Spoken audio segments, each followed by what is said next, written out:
कर्जों से तरक्की नहीं होती, दुआ है आलमी मालियाती फंड का मौजूदा प्रोग्राम आखिरी प्रोग्राम हो। हमारे कर्जे 77 सालों में बढ़ते हैं, आखिरी हद तक आपको कर्जे से निजात दिलाऊंगा। वजीर आजम शहबाज शरीफ ने prime minister digital youth hub का इफ्तिताह कर दिया।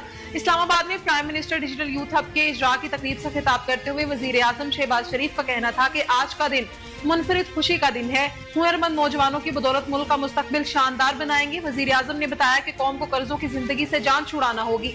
हमने इस कर्जे की जिंदगी को वकार की जिंदगी में बदलना है। हमारे कर्जे 77 सालों में बढ़ते हैं। IMF से स्टाफ लेवल मुआहदा हो गया है। दुआ है IMF का प्रोग्राम आखिरी प्रोग्राम हो।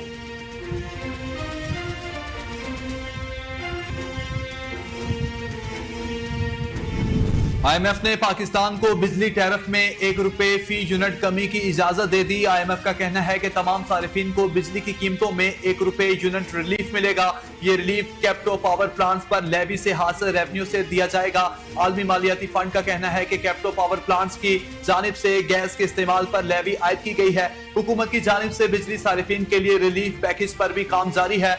IMF की मंजूरी से बिजली की कीमतों में रिलीफ पैकेज का ऐलान किया जाएगा। जराये का कहना है कि बिजली की कीमत में ₹1 फी किलोवाट कमी से सारिफिन पर मजमूई तौर पर 100 अरब रुपए का बोझ कम होगा। वफाकी वजीर दाखिला मोहसिन नकवी से मुत्तहिदा अरब अमारात के वजीर शेख निहान बिन मुबारक अल नहान की मुलाकात। इस्लामाबाद में होने वाली इस मुलाकात में दोनों रहनुमाओं ने बाहमी दिलचस्पी के उमूर, दो तरफा ताल्लुकात में बेहतरी और सरमायाकारी से मुतालिक उमूर पर तबादला ख्याल किया। मुलाकात के दौरान वफाकी वजीर दाखिला मोहसिन नकवी और अमाराती वजीर शेख निहान बिन मुबारक अल नहान ने दो तरफा ताल्लुकात को मजीद मजबूत बनाने पर इत्तेफाक किया।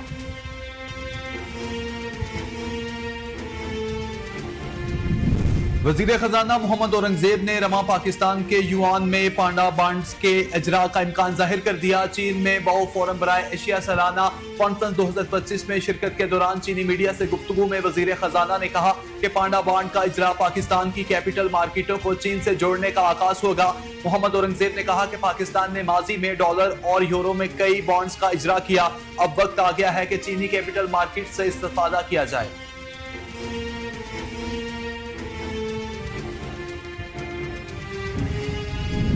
इलेक्शन कमीशन ने मुल्क भर में रजिस्टर्ड वोटर्स की तादाद बारे ताजा तरीन अदादोशुमार जारी कर दिए। इलेक्शन कमीशन के मुताबिक मुल्क में रजिस्टर्ड वोटर्स की तादाद 13 करोड़ 34 लाख से तजावुज कर गई। मुल्क में वोटर्स की कुल तादाद 13 करोड़ 34 लाख 17,505 है। ECP के ताजा अदादोशुमार के मुताबिक मुल्क में मर्द वोटर्स की तादाद 7 करोड़ 16 लाख 54,092, जबकि खवातीन वोटर्स की कुल तादाद 6 करोड़ 17 लाख 63,413 है। इस्लामाबाद में कुल वोटर्स की तादाद 11,83,661, बलोचिस्तान में 55,66,441 है। खैबर पख्तूनख्वा में 2 करोड़ 26 लाख 75,553, पंजाब में 7 करोड़ 60 लाख 10,349, जबकि सिंध में 2 करोड़ 79 लाख 81,501 वोटर्स रजिस्टर्ड हैं।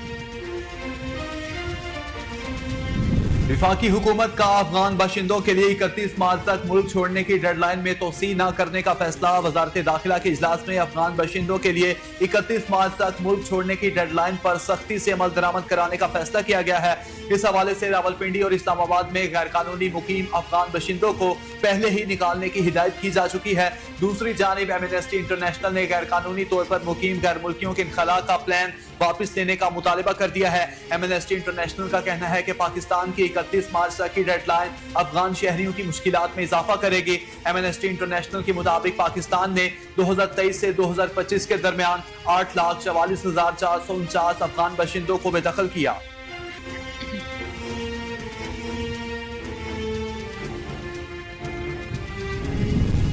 दहशतगर्दी का निशाना बनने वाली जाफर एक्सप्रेस 16 रोज बाद बहाल हो गई। जाफर एक्सप्रेस ट्रेन को वफाकी वजीर अमीर मुकाम और रेलवे हुकाम की मौजूदगी में पेशावर कैंट रेलवे स्टेशन से रवाना किया गया।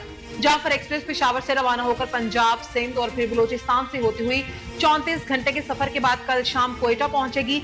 जाफर एक्सप्रेस में सफर के लिए 280 मुसाफिरों ने रिजर्वेशन हासिल की है।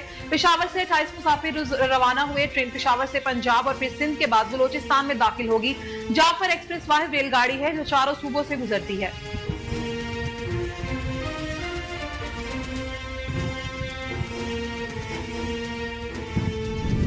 थिएटर को बहाल करके फन और सकाफत की तरवीज के लिए बेहतरीन जरिया बनाएंगे। थिएटर के आलमी दिन पर पैगाम जारी करते हुए वज़ीर आला पंजाब मरियम नवाज ने कहा है कि थिएटर फन और सकाफत का आईनादार है। थिएटर मुआशरती अक़दार की अक्कासी और शऊर भी फराहम करता है।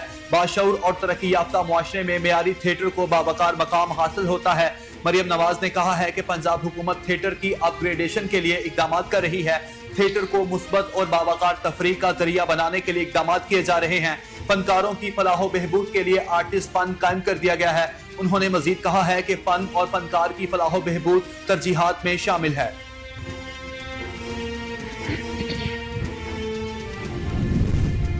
हजार महीनों से बेहतर रात। मुल्क भर में रमजान मुबारक की 27वीं शब कदर आज मजहबी जोशो खरोश और अकीदत व एहतराम के साथ मनाई जाएगी। याद रहे कि लैलतुल कद्र रमजान मुबारक के आखिरी अशरे की ताक रातों में से एक निहायत ही बाबरकत रात है, जिसे शब कदर और बरकत वाली रात के नाम से याद किया जाता है। लैलतुल कद्र में इबादत का सवाब हजार महीनों से बेहतर है। शब कद्र के मौके पर मसाजिद को बरकी कुमकुमों से सजा दिया गया है। आज मसाजिद में तरावी में तकमीले कुरान की महाफिल होंगी। नमाज तरावी में कुरान सुनाने वाले हिफाज और सामीन को इनाम कराम से नवाजा जाएगा। मिठाइयां भी तकसीम की जाएंगी। फर्जंदान इस्लाम शब बेदारी करते हुए इबादत का एहतमाम करेंगे।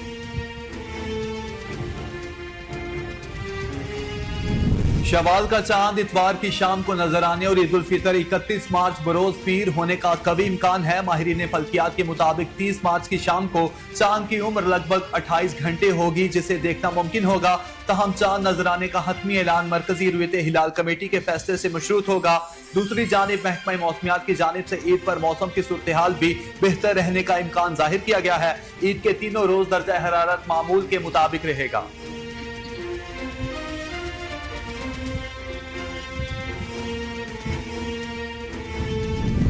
आजाद कश्मीर और दीगर मुख्तलिफ इलाकों में मूसलाधार बारिश और बर्फबारी से बलाई इलाकों में सर्दी बढ़ने लगी।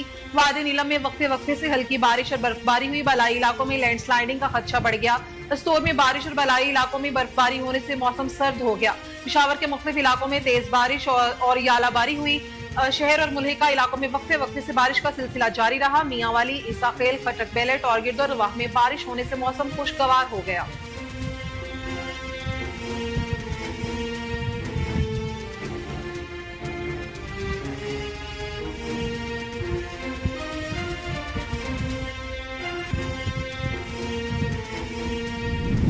अमेरिका ने कतर को जदीद दिफाई साजो सामान फरोख्त करने की मंजूरी दे दी। ये मुआहिदा लगभग $2 अरब मालियत का है। अमरीकी इदारे डिफेंस सिक्योरिटी कॉपरेशन एजेंसी के मुताबिक मुआहिदे में 8 ड्रोन्स, 500 पाउंड वजनी बम, रेडार, सैटेलाइट कम्युनिकेशन और टारगेटिंग सिस्टम शामिल हैं, जिनकी असल मालियत $1.96 अरब है। कतर को इस साजो सामान के मौसर इस्तेमाल के लिए अमरीका तरबियत और तकनीकी मदद फ्राहम की जाएगी। अमरीकी हुकाम के मुताबिक ये मुआहिदा कतर की दिफाई सलाहियत को मजबूत बनाएगा। ये कतर को दरपेश खतरात के तदारुक में निगरानी की सलाहियत को बेहतर करेगा।